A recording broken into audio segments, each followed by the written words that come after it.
അങ്ങനെ അത് സംഭവിച്ചു.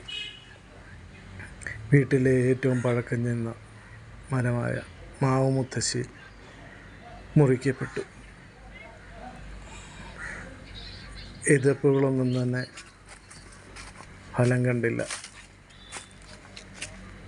മാവിൻ്റെ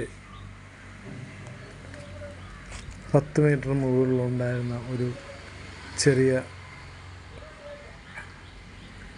കേടാണ് അത് മുറിച്ചു മാറ്റാൻ നിർബന്ധിതമായത്. ആ കേടിൽ ആ ഭാഗത്ത് നിന്നായിരുന്നു ഒരുപാട് ശിഖരങ്ങൾ പോയിരുന്നു.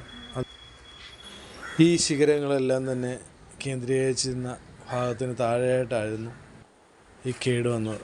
ആയതിനാൽ എല്ലാവർക്കും തന്നെ ആശങ്കയായി.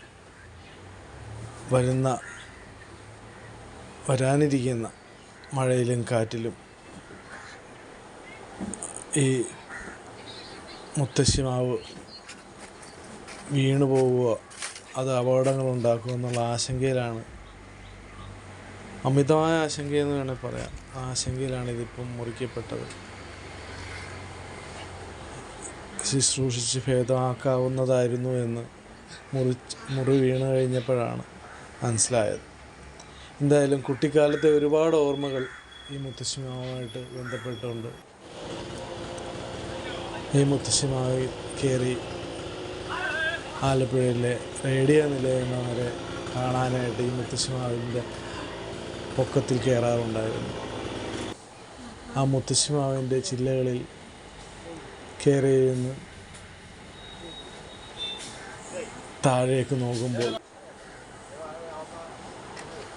വളരെ മനോഹരമായ ദൃശ്യങ്ങൾ നമുക്ക് കാണാൻ കഴിയുമായിരുന്നു.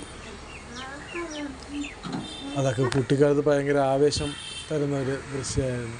മുകളിൽ നിന്ന് മറ്റുള്ള മരങ്ങളെല്ലാം നമുക്ക് ഒരു ആകാശത്ത് നിന്ന് നോക്കുമ്പോഴുള്ള ഫീലിംഗ് ആയിരുന്നു അത്. അതുകൊണ്ട് തന്നെ ഈ മുത്തശ്ശിമാവിൻ്റെ വീഴ്ച അല്ലെ ഈ മുത്തശ്ശിമാവിൻ്റെ ഓർമ്മ ഒരു വേദനയായി നിൽക്കുന്നു.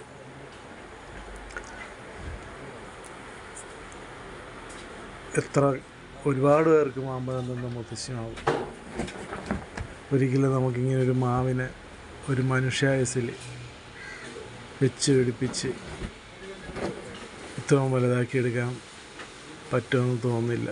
നമുക്ക് വളരെ വേഗത്തിൽ ഇതിനെ വെട്ടിമുറിച്ച് നശിപ്പിക്കാൻ സാധിച്ചു. മുത്തശ്ശിമാവിൻ്റെ തുഞ്ചത്ത് കയറിയിരുന്ന് താഴേക്ക് നോക്കുമ്പോൾ ലോകം കീഴടക്കിയ അഭിമാനമായിരുന്നു തോന്നിയത്. ഏതായാലും മുത്തശ്ശിമാവിൻ്റെ വേരുകളിൽ പ്രതീക്ഷ വെച്ചുകൊണ്ട് ഒരു ചെറിയ ചികിത്സാ പ്രയോഗം നടത്തി നോക്കുകയാണ്. പുതിയ മുകുളങ്ങൾ വിടരുകയോ ഇല്ലയെന്ന് നമുക്ക് കാണാം. അതിനാദ്യം നമ്മൾ മഞ്ഞൾപ്പൊടി ഇട്ടിരിക്കുകയാണ്. ഇതായിരുന്നു ആ കേടുവന്ന ഭാഗം. ഇതിൽ പുതിയ തൊലികൾ വന്നു തുടങ്ങിയിരുന്നു. അതുകൊണ്ട് തന്നെ നമുക്ക് ചികിത്സിച്ച് ഭേദമാക്കാവുന്നതായിരുന്നു. എങ്കിലും നമ്മളൊന്നുകൂടെ ശ്രമിക്കുക. വേരുകളാണ് ഇനി നമ്മുടെ ആകെ പ്രതീക്ഷ.